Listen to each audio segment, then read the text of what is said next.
Thank you all for coming to the post-game press conference. Final score, Charlotte 88, Presbyterian 79. A couple things to note. Rosado scored a career high 16 points. Rich Roth scored a career high 15 points. And this was the first time since 2022 that we had 5 scorers in double figures. Coach, would you like to begin with any opening statements? Nope.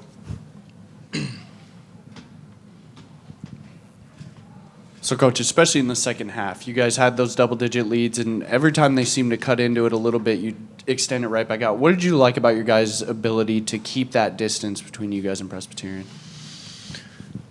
Yeah, look, obviously it's you mentally can kind of go two ways, right? You can either get very passive and or just stay aggressive, and I thought we did a good job of just staying aggressive. We just come down the floor and hit a wing and someone's open, or we grabbed an offensive rebound, we kicked it back out, and and I want them to play that way. I talked about it in a timeout. Like, I felt like we were breaking their press and then pulling it out, then trying to break their half-court defense. And they did a good job mixing things up and being a little disruptive. But that's why you spend the summer and the fall preparing for all the what-if things that could come your way. And, I felt that they would throw some zone at us. They did it a couple of years ago where they played a lot of man here, and then with about 10 minutes to go, went and played some zone. So I figured that would be coming at some point. It came out pretty early in the game, but guys were great. We got organized. We bumbled and stumbled a little bit in there in the first half with it, but we were a lot better in the second half. For Robert, obviously you've been around college basketball a while now, but you just seem, at least to me, like you kind of hit it off right from the jump. You went 5 of 6 from deep tonight.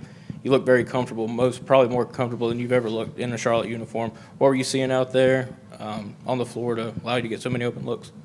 The guards were just finding me in the right places. I give all credit to them for all the open shots I had. Like, I never had to take a dribble. I don't think I took a dribble like one time the whole game. So it was really the guards and G finding us in open spots.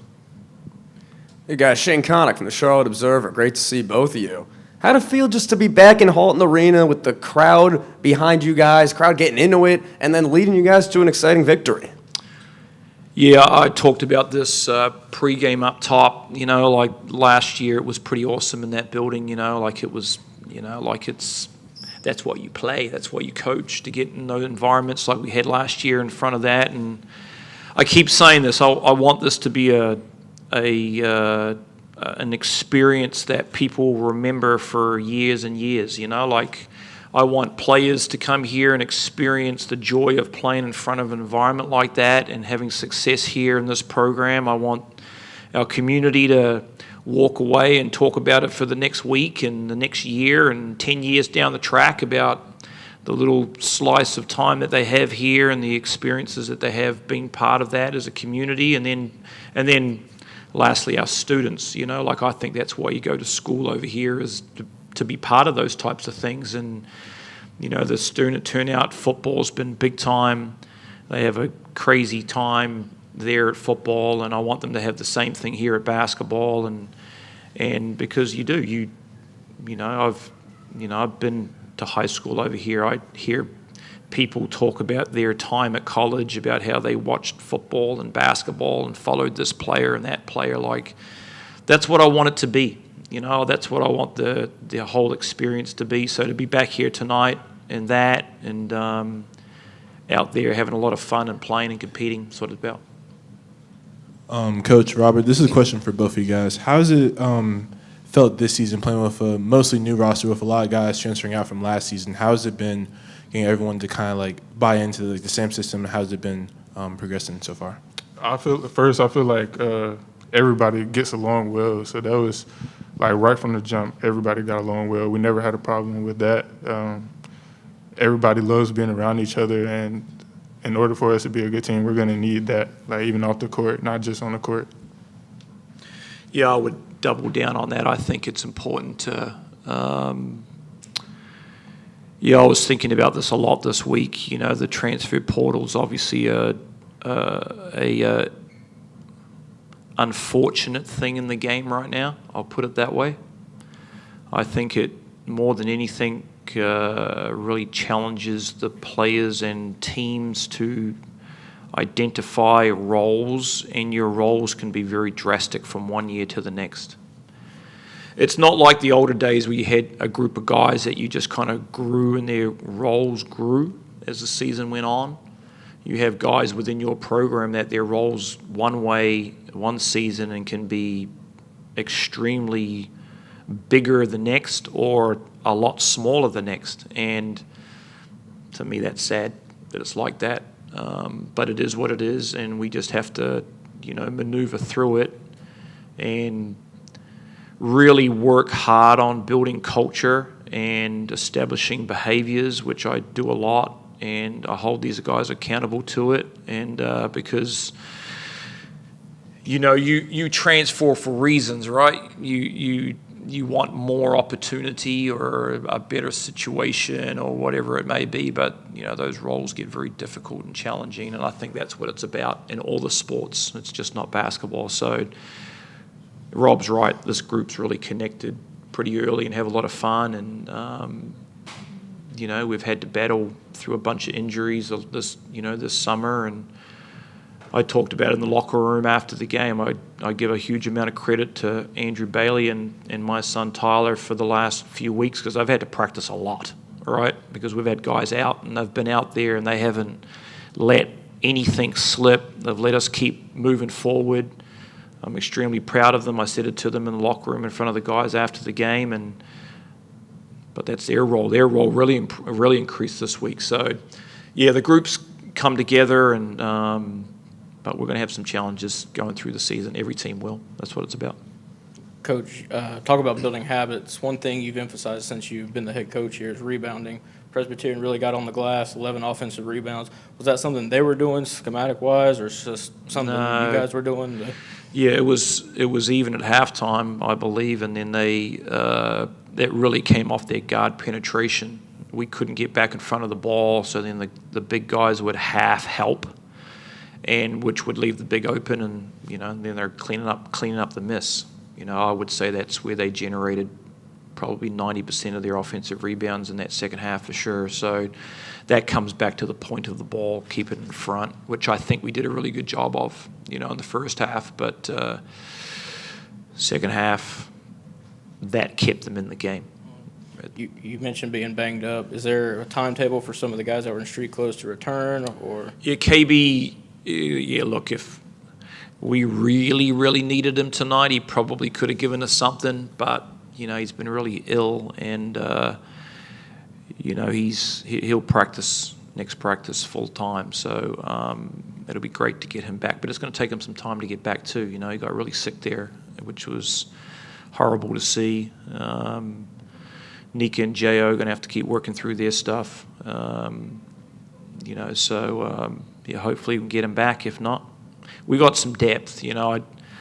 If we were 100% healthy, I'm sitting there going, shit, how am I playing all these guys? I'm like, that's going to be a challenge too. So, but a good problem to have. But again, it comes back to roles, right? They change a lot. So we'll review this game, and then we'll get on the bird and head out to Utah State. Coach, one of the players really stood out was Rich. First career start, got 15 points. What did you see from him tonight in his first start? And then Rob, as a teammate, what have you seen from his progression over the years in the program?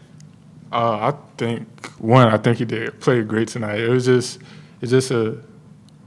think that us as teammates, we're showing that we're confident in whatever he does. We want him to take whatever open shot he has. We want him to play aggressive. I think us doing that just helps him a lot. So it's great. I'm so happy for him. Yeah, he's had a horrible couple of years. He's been hurt 2 years straight.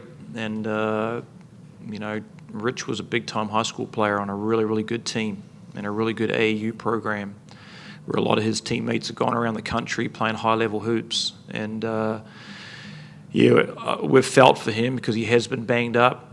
But, how awesome is that tonight? Come out there and do that. your first game, and play like that. He played confident, and Rob's right. Like we want to give confidence to each other. It's, there's pressure. Like that's what it is, and it's real, right? There's pressure to perform, and there's an expectation to perform, and I say it to them all the time. And Rich went out there with pressure and an expectation, and he played well tonight. Now he has to reset and then turn around and try and do it again. And I know they're not going to do it every game. I understand that, all right? I would love them to. I'd love Rob to come out and make 5 threes every single game for the rest of the year. We all know that ain't going to happen. Maybe. But, but that's what it's about, and just competing. So I talked to him about the start of the game, just really, really competing at an elite level, regardless of what happens, because at the end of the day, that builds winning behavior, Coach, in this game, the team had only 5 turnovers, and last year as a team, you guys averaged 9.7 turnovers a game. How important is ball security, especially with a brand new team like this? Yeah, historically, the teams I've coached in Australia, my last 3 or 4 years, we were very, very low in turnover rate too. And here in this program, we have been very, very good in that area as well. I think it comes down to a lot of the skill work we do. I think it comes down to a lot of the situations we put guys in to make the right decisions.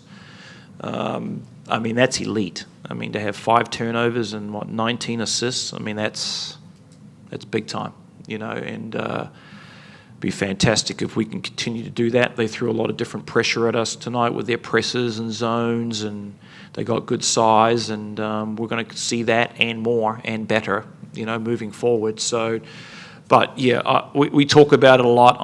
Nothing grates me more than turning the ball over. I just think it beats you, it kills you. You just can't turn the ball over. I want the ball to be able to go make shots, you know what I mean? So, but we put a lot of work into that. It's just not by accident. We're very purposeful about what we do. Coach, you always talk about shared experiences. This team has had their first shared experience in the regular season. What do you hope they take away from this moving forward as the season progresses? Yeah, I do talk about shared experiences a lot, and typically a lot of teams lean back on years of experience together, right? Especially in the pro world, you can have guys that have played together for 8-9 years, and they just lean back on all those shared experiences they've had together, the good, the bad, everything in between. That's our first experience as a team tonight, and we did some good things, some not so good things. We're going to see teams that are going to press. That's an experience. We're going to see a team that sits in a zone like that. That's an experience. Them just knocking on the door saying, hey, we're right there, we're going to get you. That's an experience and what that feels like. So leaning back on that and learning from that and understanding, and I said it to them after the game, it's really, really hard to win. It's so hard to win. So easy to lose.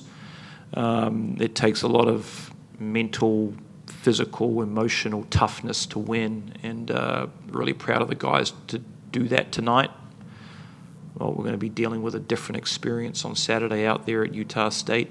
I hope their crowd is loud and gets after us big time. I want our guys to feel that experience and have to deal with it, whatever comes our way.